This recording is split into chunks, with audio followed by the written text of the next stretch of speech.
할렐루야. 여러분 반갑습니다. 지난 한 주도 어찌 보면 한 해 동안도 여러분 하나님의 은혜 가운데 지내시고 오늘도 거룩한 주님의 날을 맞아서 특별히 오늘 추수감사주의를 맞아서 하나님 은혜에 감사한 마음으로 나온 여러분에게 하나님의 넘치는 은혜가 앞으로의 삶에도 늘 충만하시기를 주님의 이름으로 간절히 축원합니다. 사실 추수감사주일은 단순히 오늘 하루만 감사절로 지키는 것이 아니라 우리가 살아온 삶을 돌아보면서 하나님의 은혜로 우리가 살아왔음을 고백하는 신앙의 자리가 추수감사 예배죠. 예상치 못한 어려움 속에서도 언제나 하나님 우리를 늘 붙들어 주셨고, 또 때로는 눈물 가운데 우리를 하나님이 위로해 주실 때도 많았고, 걸음걸음마다 필요한 은혜를 날마다 허락해 주셔서 오늘 저와 여러분이 여기까지 오게 된 줄로 믿습니다. 우리 다시 한번 크신 은혜와 사랑으로 우리를 인도해 주시고 지키시고 함께 하신 하나님 앞에 우리 감사한 마음을 담아서 박수로 우리 하나님께 크게 영광 돌리면 좋겠습니다. 할렐루야. 감사합니다 하나님. 네. 그리고 이 모든 은혜의 과정 속에서 또 여러분 믿음의 자리를 굳게 지켜가시고 또 교회를 위해서 기도하고 헌신하신 여러분 모두에게도 감사드립니다. 어찌 보면 여러분의 손길과 발걸음이 있었기에 우리 교회가 오늘까지 또 건강하게 굳게 세워져 온 줄로 믿습니다. 여러분이 바로 교회의 자랑이며 또 하나님께서 주신 귀한 감사의 열매들이 아닐까 생각이 들어요. 그러면서 오늘은 옆 사람에게 이렇게 축복하며 인사를 나눴으면 좋겠습니다. 당신이 하나님께서 주신 귀한 감사의 열매입니다. 사랑하고 축복합니다.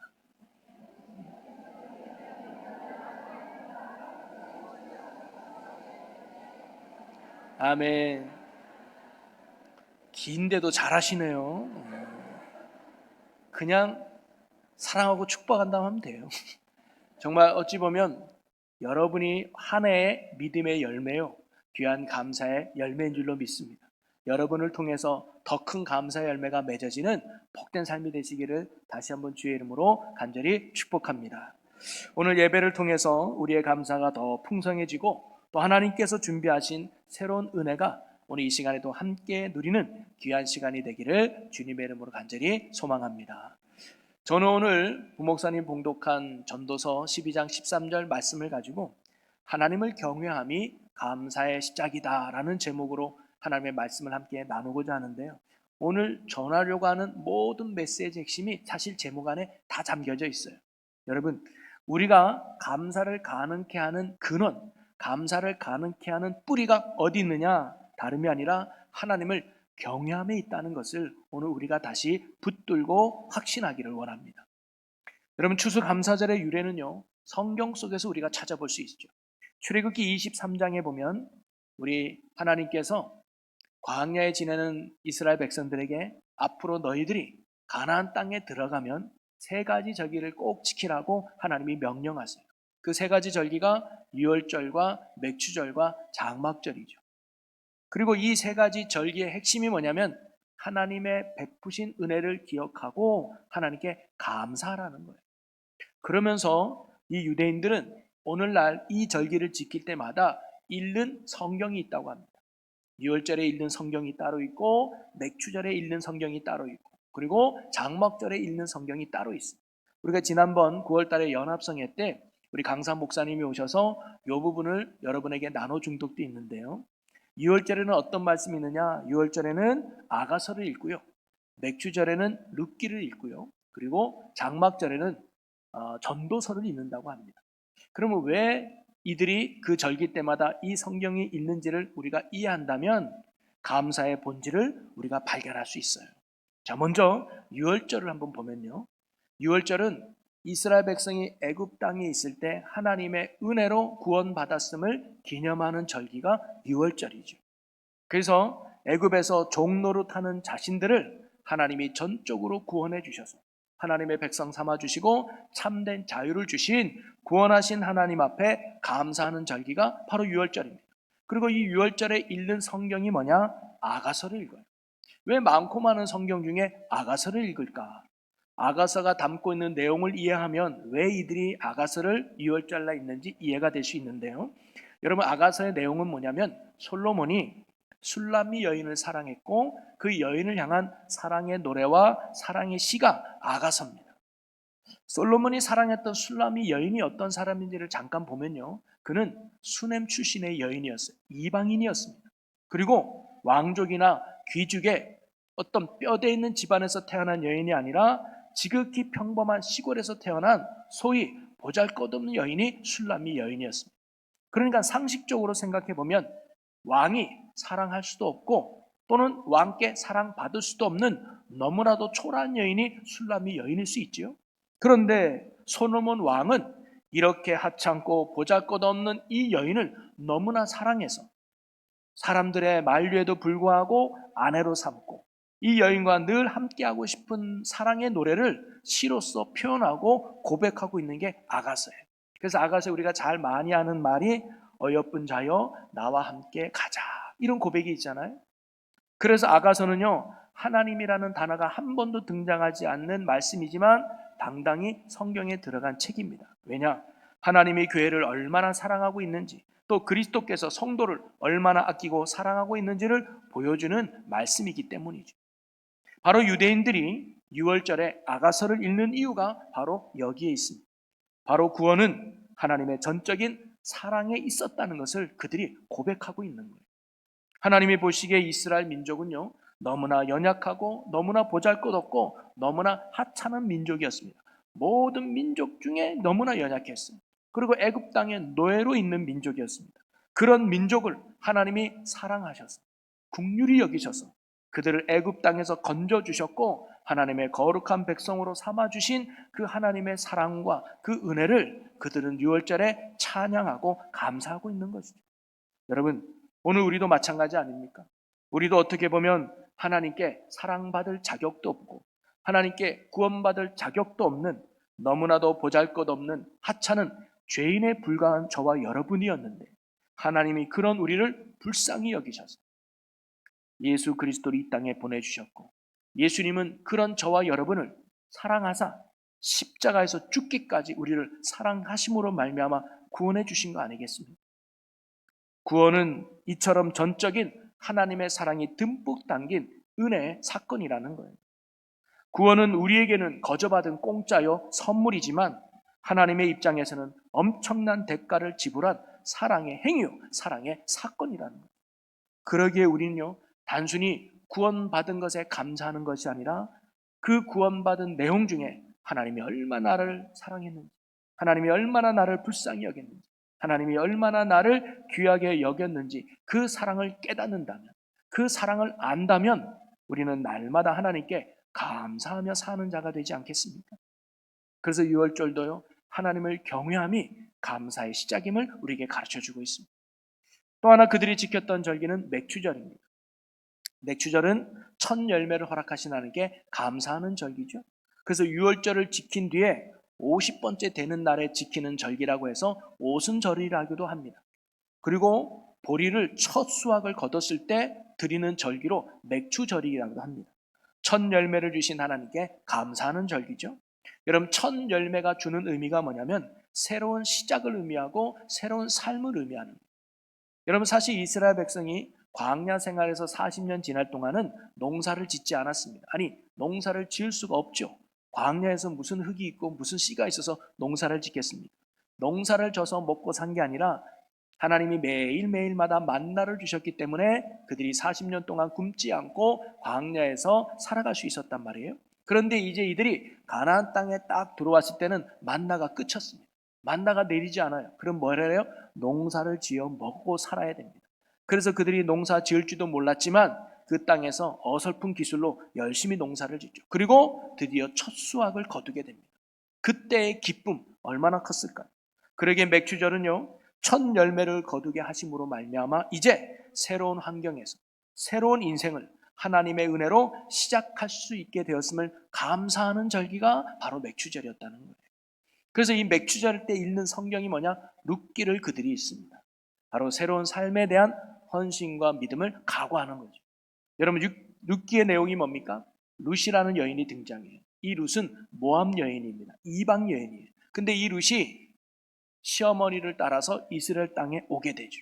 그리고 이스라엘 땅에 와서 하나님의 공동체 안에 들어와서 새로운 인생을 살아가는 이야기가 바로 룻입니다. 비록 룻이 이방연이었지만 시어머니를 따라서 이스라엘 하나님의 공동체 안에 들어오게 됐고, 하나님의 공동체 안에 들어온 이 여인은 믿음과 헌신의 삶을 보여요. 그리고 그것이 보아스의 눈에 들어옵니다. 그래서 보아스가 이 룻을 자기의 아내로 삼아요. 그리고는 우리가 잘 알다시피 다윗의 증조모가 되죠. 이처럼 유대인들은 맥주절에 룻기를 읽으면서 공동체 안에서의 믿음과 헌신을 그들이 다시금 결단하는 겁니다. 야, 우리가 하나님의 은혜로 하나님의 공동체 안에 들어왔는데 우리가 이 공동체 안에서 룻이 보여준 믿음처럼 우리가 결단하고 헌신하고 믿음의 삶을 온전히 살아가자 하면서 새로운 인생을 시작하게 하신 하나님 은혜에 감사하는 절기가 바로 맥주절이었습니다. 그리고 맥주절인 오순절에 성령이 임하셨다는 것도 우리에게 굉장히 큰 의미를 주죠. 여러분, 맥주절이요, 새로운 환경에서 새로운 인생을 살게 하신 하나님의 은혜에 감사하는 절기라고 했는데, 다른 날도 아니라 이런 맥주절인 오순절 날에 성령이 임했다는 것은요, 아주 중요한 의미가 있습니다. 이것은 성령을 통해서 교회가 다시 새롭게 태어나고, 교회는 성령과 더불어서 새롭게 복음으로 살아가는 믿음의 공동체가 되었다는 것을 보여주기 위해서 성령님이 오순절 날에 마가다락방에 성도들에게 임했다는 거예요. 여러분, 오늘 우리가 바로 성령과 더불어 복음으로 새로운 인생을 시작한 하나님의 자녀들 아니겠습니까? 이 땅에 소망을 두며 사는 자들이 아니라 이제 우리는 하늘에 소망을 두며 사는 자, 마귀의 종으로 죄를 따르는 자들이 아니라 이제는 하나님의 자녀로서 의를 쫓아가며 이 땅에 천국을 누리며 사는 천국 백성이 저와 여러분 아니겠습니까? 그러니 주님으로 인해서 새로운 영적인 신분을 갖고 새로운 생명의 인생을 살게 해주신 하나님의 은혜를 깨닫는다면 우리는 날마다 그 하나님을 예배하고 날마다 그 하나님을 찬양하며 날마다 그 하나님 앞에 감사하며 살아갈 수 있게 되지 않겠습니까? 이처럼 하나님의 나를 인생을 새롭게 하신 그 하나님을 경외할 때 우리는 날마다 하나님께 감사하는 자로 살게 될 줄로 믿습니다. 그리고 세 번째로 살펴볼 게 장막절이죠. 장막절은요, 광야에서 장막에 거하며 그 속에서 40년 동안 지켜주신 하나님의 은혜를 기억하며 지키는 절기가 바로 장막절입니다. 그래서 초막에서 지낸다고 해서 초막절이기도 합니다. 또한 이 시기가 가을을 추수를 마치고 한 해 동안 거두게 하신 모든 수확을 거두는 시기이기 때문에 풍성하게 거두게 해주신 하나님께 감사하는 절기이기도 해요. 오늘날 추수감사절과 참 비슷한 절기죠. 그리고 이 절기의 핵심은 뭐냐면 광야의 초막 생활 속에서도 아무것도 없는 광야에서도 하나님이 먹이시고 입히시고 지켜주신 하나님의 은혜에 대한 감사의 절기가 바로 장막절입니다. 이는 한마디로 말하면 우리는 하나님이 없이는 결코 살아갈 수 없는 존재입니다 라는 것을 고백하는 절기가 바로 장막절이라는 거죠. 그리고 이 절기에 유대인들이 읽는 성경이 뭐냐면 전도서를 읽습니다. 여러분, 전도서를 한 번이라도 읽어본 분이 계시다면 알겠지만 전도서를 읽을 때 가장 많이 나오는 중심 단어가 뭐냐면 헛되다라는 말이에요. 그래서 전도서도 1장 2절에 이렇게 시작돼요. 헛되고 헛되며 헛되니 모든 것이 헛되도다. 여러분, 그러기에 전도서의 주제는요, 세상의 모든 것이 헛되다라는 거예요. 근데 이거는 세상의 허무주의를 말하는 게 아니라 진짜 중요한 게 뭔가를 전도서는 말하고 싶은 거죠. 자, 그런데 모든 추수를 끝내고 풍요 속에 참으로 기뻐하고 즐거워할 이때에 헛되며 헛되니 모든 것이 헛되도라고 하는 이 전도서를 읽는 이유가 뭘까요? 왜 유대인들은 이 가장 풍요로움이 넘치는 장막절에 헛되다고 고백하는 전도서를 읽었을까요? 이것은요, 이들은요, 풍성한 수확에 대한 즐거움도 있지만 그것이 인생의 전부가 아니라는 것을 그들이 깨닫기 위해서입니다. 즉, 세상의 풍요는 한순간일 뿐이라는 거예요. 추수의 풍요로움, 인생의 성공, 인간의 지혜로움, 이 모든 것은 하나님이 없이는 헛될 뿐이라는 것을 고백하는 것이 바로 이 장막절에서 전도서를 읽는 이유입니다. 중요한 것은 풍요가 아니라 풍요케 하시는 하나님의 힘을 고백하는 거죠. 그러기에 장막절의 메시지는 분명합니다. 풍요 속에서도 하나님을 잊지 말라는 거예요. 한마디로 세상의 풍요가 감사의 본질이 아니라 하나님이 감사의 본질이 되라는 거예요. 우리가 진정 잊지 말고 붙들어야 될 것은 삶의 성공과 풍요가 아니라 우리를 풍요케 하시는 하나님을 우리는 붙들며 살아가야 된다는 거예요. 이렇게 하나님을 붙들고 살아갈 때 우리의 인생은 결코 헛되지 않으며 하나님 보시기에 가치 있는 인생이 될 것임을 가르쳐주는 게 전도서이기 때문이죠. 그러기에 우리의 감사의 조건은요, 눈에 보이는 풍요가 아니라 눈에 보이지 않는 하나님이 우리의 감사의 이유가 되고 조건이 되는 것입니다. 그래서 감사는요, 진정한 감사는 얼마나 많이 가지고 얼마나 많이 누리고 있느냐의 소유에 있는 것이 아니라 하나님과 어떤 관계 속에 있느냐, 하나님과의 관계에서부터 감사가 나오는 거예요. 하나님과 좋은 관계 속에 있을 때 우리는 참으로 감사하는 삶을 살게 된다는 거죠. 여러분, 이스라엘 백성들이 광야에서 40년을 지내게 됩니다. 그런데 그 광야에서도 이스라엘 백성이 망하지 않고 사라지지 않고 그리고 유지될 수 있었던 이유가 무엇이었을까요? 그것은 그들이 눈에 보이는 세상의 풍요를 쫓지 않고 함께 하시며 역사하시는 하나님을 붙들며 믿음 안에 살았기 때문입니다. 이스라엘 백성은요, 광야에서 초막 생활을 했습니다. 초막이라는 말은 천막, 소위 텐트를 치고 지냈다는 거예요. 추우면 추위가 그대로 들어오고 뜨거우면 그 열기가 그대로 텐트 안에 들어와서 참 지내기가 쉽지 않은 것이죠. 바람이 불면 언제 이 텐트가 날아갈지 모르며 언제나 위험에 도사리고 있는 안전하지도 못한 곳이 바로 초막입니다. 이 광야 속에서 비록 다 무너져가고 연약한 초막 안에서 지냈지만 이스라엘 백성들이 40년 동안 땅땅하게 그리고 감사하며 지내서 있었던 이유가 뭘까? 그것은 바로 하나님을 향한 믿음 때문이었습니다. 하나님을 경외함 때문에 그들이 승리할 수 있었던 거죠. 그들은 자신들이 영원히 살 땅이 광야가 아니라는 것을 알고 있었습니다. 그리고 자신들은 적과 꿀이 흐르는 가나안 땅으로 하나님께서 인도해 주실 것을 믿었습니다. 그리고 그 길을 하나님께서 지금도 이끌고 계심을 믿었기에 그들은 광야에서 불편한 초막 안에서도 그들은 불평하지 않으며 감사함으로 하나님을 따르며 살아갈 수 있었던 것이죠. 그러기에 어느 날 하나님이 떠나라 그러면요, 장막을 다 접고 떠나야만 했습니다. 그리고 다시 멈춰라 그러면 다시 그곳에서 천막을 치면서 하나님이 가라면 가는 대로 멈추면 멈추는 대로 하나님을 온전히 따라가며 살아갔기 때문에 40년 동안 그들이 그곳에서 안전하게 살아갈 수 있었던 거죠. 여러분, 오늘 우리가 살아가는 인생도 성경은 장막이라고 표현해주고 있습니다. 바울은 이렇게 고백합니다. 고린도후서 5장 1절을 우리 다 같이 읽어보겠습니다. 시작.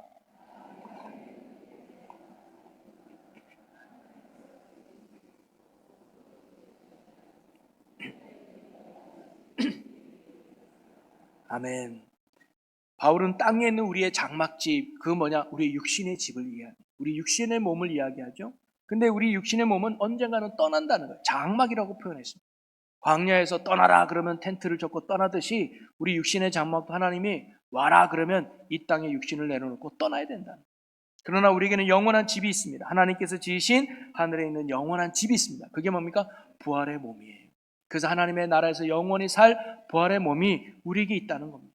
그러면서 바울이 이 말을 고백한 이유는 뭐냐면, 그러니 우리는 잠시 있다가 사라질 육신의 몸에 집중하며 사는 인생이 아니라 영원히 썩지 아니하고 사라지지 않을 가나안 땅 하늘의 영원한 집을 소망하며 그 집에 집중하며 사는 자가 되라는 말씀 아니겠습니까?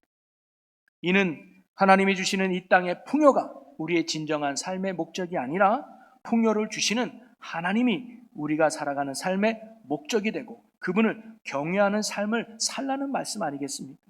그러니 이처럼 하나님을 경외할 때, 하나님을 바라볼 때, 하나님을 믿고 의지하는 삶을 살아갈 때 우리는 이 땅에서 어떠한 육신의 집에 살든지 우리는 하나님으로 인하여 감사하는 삶을 살게 될 줄로 믿습니다. 또한 이스라엘 백성이 장막 속에서도 승리하며 감사할 수 있었던 이유는 장막 가운데 하나님이 함께 하셔서 그들의 능력이 되어 주셨기 때문이죠. 함께 하신 하나님이 목을 마를 때는 반석에서 물이 나게 하셨고요, 배가 고플 때는 하늘에서 만나를 주사 그들을 먹이셨고요, 불뱀에 물려서 죽음 위기에 있을 때는 하나님이 능히 그들을 고쳐주시고 치유해 주셨습니다. 이처럼 그들이 연약한 장막 속에서도 그들이 40년 동안 안전하게 지낼 수 있었던 것은 능력의 하나님이 그들과 늘 함께 하셨기 때문이죠. 하나님이 그들의 능력이 되어 주셨기 때문입니다. 여러분, 우리의 인생도 마찬가지 아닙니까? 내 힘으로 여기까지 온 것 같고, 내 힘으로 고등학교 졸업하고 대학교 가고 취업하고 결혼도 하고 아이도 낳고 키워서 지금까지 내가 노력해서 수고해서 여기까지 온 것 같은데 가만히 돌아보면 아니라는 거예요.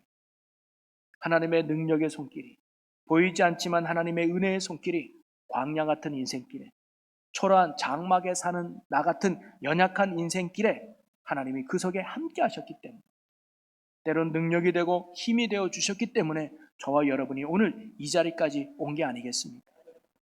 여러분, 제가 초하루 기도회 때도 말씀을 전하다가 그런 얘기를 나눴는데요. 여러분, 만약에 하나님이 우리가 기도한 내용만큼만, 우리가 기도한 대로만 살게 해주신다면 여러분 어떨 것 같습니까? 제가 생각해 보니까요, 입이 아파서 못 살 것 같아요. 일어나자마자 하나님 눈뜨게 하심을 감사합니다. 제가 화장실 가야 되는데 넘어지지 않게 하여 주옵소서. 화장실 가면 물이 잘 나오게 해주시고, 그리고 미끄러지지 않게 해주시고, 버스 탈 때는 하나님 버스 탈 때 운전사가 획가닥하지 않고 안전하게 목적지 가게 해주시고, 내가 옆자리에 앉으면 뒷사람이 칼로 찌르지 않도록 나를 지켜주시고, 계속 입에서 뭐 할 때마다 이거 해주고 입 아파서 못 살아요. 근데 여러분 가만히 생각해 보세요. 여러분이 지금까지 기도해서 응답받은 삶이 많습니까? 기도하지 않음에도 불구하고 응답받는 삶이 많습니까? 가만히 돌아보면 기도하는 것보다 더 넘치도록, 기도하는 것보다 더 채워주신 하나님의 은혜가 있었기에 오늘 저와 여러분이 여기까지 온 거 아니겠습니까? 때로는 내가 구하지 않아도, 찾지 않아도, 두드리지 않아도 하나님은 때로는 얻게 하시고, 때로는 찾아지게 하시고, 때로는 열리게 해 주셨기 때문에 저와 여러분이 오늘 풍성한 은혜로 여기까지 온 줄로 믿으시기를 바랍니다. 그러니 연약한 장막에 거하는 우리의 인생이라 할지라도 오늘도 우리와 함께 하시고 연약한 우리를 도우시고 그리고 부족한 우리를 채워주시는 하나님의 은혜와 사랑의 손길이 언제나 나와 함께 한다는 사실을 믿을 때 우리의 입술에서는 감사가 고백되어지고 우리의 삶에는 감사의 삶을 살게 될 줄로 믿습니다. 그래서 성경은요, 하나님을 경외하는 것이 바로 감사의 뿌리며 시작이 됨을 우리에게 가르쳐주고 있습니다. 유대인들이 장막절에 전도서를 읽는 것도 바로 그거죠. 풍요 속에서도 하나님의 은혜를 잊지 말고 겸손하게 주님만을 경외하는 자가 되라는 겁니다. 그게 인생의 가치라는 거죠. 그래서 오늘 우리가 읽은 본문 말씀이 바로 그거예요. 우리 다시 한번 전도서 12장 13절을 우리 다 같이 읽겠습니다. 일의 결국을 다 들었으니 하나님을 경외하고 그의 명령들을 지킬지어다. 이것이 모든 사람의 본분이니라. 아멘. 여러분, 전도서의 저자는 솔로몬입니다. 솔로몬은 어떤 사람이에요? 세상에 가질 수 있는 모든 것을 가졌던 사람이 아닙니까? 돈이면 돈, 권력이면 권력, 인기면 인기, 지혜면 지혜, 사람들이 부러워할 모든 것들을 가졌던 사람이 솔로몬이에요. 그런 그가 마지막 인생에게 사람들에게 뭐라고 고백합니까? 여러분, 내가 이 땅의 모든 것들을 가졌고 모든 것들을 누려봤지만 그게 중요한 게 아니었습니다. 인생에 있어서 가장 가치 있는 건 다름이 아니라 하나님을 경외하고 그분의 말씀대로 사는 것이 가장 중요합니다라고 살아가는 우리에게 이야기하고 있는 거예요. 여러분, 솔로몬의 오늘 이 고백은요, 저에게는 이렇게 들려왔습니다. 여러분, 내가 이 세상의 모든 것을 가졌기 때문에 제가 감사하며 살지 않았습니다. 내가 감사한 이유는 내가 하나님을 믿고 그분을 경외하며 그분의 말씀대로 살 수 있었다는 것, 그것이 내게 감사한 이유입니다 라고 말하는 것처럼 들렸습니다. 여러분, 그래서 유대인들은 장막절에 전도서를 읽으면서 참으로 우리가 감사한 이유가 어디 있느냐, 풍요에 있는 것이 아니라 하나님을 경외함이 있다는 것을 그들이 고백하고 있는 거예요. 하나님을 경외하는 것이 참된 감사의 뿌리며 시작이라는 거죠. 그러니 사랑하는 성도 여러분, 우리도 성경의 가르침대로 내가 무엇을 얻어서가 아니라, 내가 무엇을 가져서가 아니라, 내가 무엇을 성취해서가 하나님께 감사한 것이 아니라, 내 손에 비록 아무 것이 든 것이 없다 할지라도 내가 하나님을 믿는다는 것이, 내가 하나님을 예배할 수 있다는 것이, 내가 하나님께 기도할 수 있다는 것이, 그리고 내가 하나님을 아버지라고 부르며 그 품에 안길 수 있다는 것이 우리의 감사의 이유가 될 수 있기를 주님의 이름으로 간절히 소망합니다. 그러기에 우리가 하나님을 경외하는 것이 최고의 감사가 됨을 믿으시기를 바랍니다. 말씀을 정리하겠습니다. 저는 오늘 하나님을 경외함이 감사의 시작이라는 말씀으로 함께 말씀을 나누었는데요. 여러분, 하나님께서 우리에게 가장 듣고 싶은 말이 뭐라고 생각되십니까? 저는 그것이 감사라고 생각합니다. 시편 50편 23절에 이런 말씀이 있습니다. 감사로 제사를 드리는 자가 나를 영원롭게 하나니. 감사로 사는 자가 하나님의 기쁨이 된다는 것. 또 데살로니가 전서 5장 18절에 보면 범사에 감사하라. 이것이 그리스도 예수 안에서 너희를 향하신 하나님의 뜻입니다. 하나님의 뜻이 뭐예요? 우리가 범사에 감사하며 사는 거라는 겁니다. 그래서 사도 바울도요, 성도들 향해서 이렇게 권면합니다. 믿음에 굳게 서서 감사함을 넘치게 하라. 한마디로 감사하는 것이 신앙의 핵심이고 건강한 신앙이라는 거예요. 그러면서 오늘 말씀은요, 우리의 감사가 어디에서부터 시작되는지를 알려줍니다. 바로 감사의 가장 뿌리는 하나님을 경외함에 있다는 거예요. 하나님을 잘 믿는 것이 바로 감사의 시작이라는 겁니다. 이스라엘 백성이 광야에서 초막에 지내면서도 불구하고 그들이 감사할 수 있었던 것은 초막 가운데서도 함께 지내며 자신들을 인도하는 하나님을 경외하며 믿었기 때문이죠. 그래서 오늘날도 유대인들은 장막절에 전도서를 읽으면서 풍요의 기쁨 속에서도 하나님의 경외함을 잃지 않으려고 했습니다. 참된 감사의 뿌리는 풍요, 소유에 있는 것이 아니라 우리를 구원하시고 오늘도 우리와 함께 하시고 우리를 능히 인도하시며 우리와 함께 하시는 하나님께 있다는 것을 그들이 알기 때문이죠. 또한 하나님이 없는 풍요는 반드시 무너지고 헛되다는 것이 그들이 고백하고 있는 겁니다. 그러니 사랑하는 성도 여러분, 오늘 우리도 어떤 그 감사의 이유보다 하나님 그분으로 만족하고 그분으로 감사할 수 있는 하나님을 경외함으로 감사하며 나아가는 저와 여러분이 되기를 주님의 이름으로 간절히 축원합니다. 하나님이 오늘도 나와 함께 하시기에, 하나님이 오늘도 내 아버지가 되어 주셨기에, 하나님이 오늘도 변함없는 사랑으로 우리를 사랑해 주고 있기에, 그리고 오늘도 하나님은 나의 기도를 결코 외면치 않으시고 듣고 계시기에, 그리고 무엇보다 하나님이 오늘도 나의 하나님이 되어 주시기에 오늘도 우리는 그 하나님을 예배하고 그 하나님을 찬양하며 그 하나님을 감사하며 사는 거 아니겠습니까? 오늘 우리가 명심해야 될 것은 감사는 상황과 결과에 따른 것이 결코 아니라 하나님을 경외하는 마음의 열매라는 것을 우리는 꼭 기억하시기 바랍니다. 감사가 넘치는 삶은 결코 많이 가져서가 아니고 많이 누려서가 아닙니다. 하나님을 얼마나 경외하고 있는가, 하나님을 얼마나 사랑하고 있는가, 하나님을 얼마나 믿고 있느냐가 바로 감사의 수준이라는 거죠.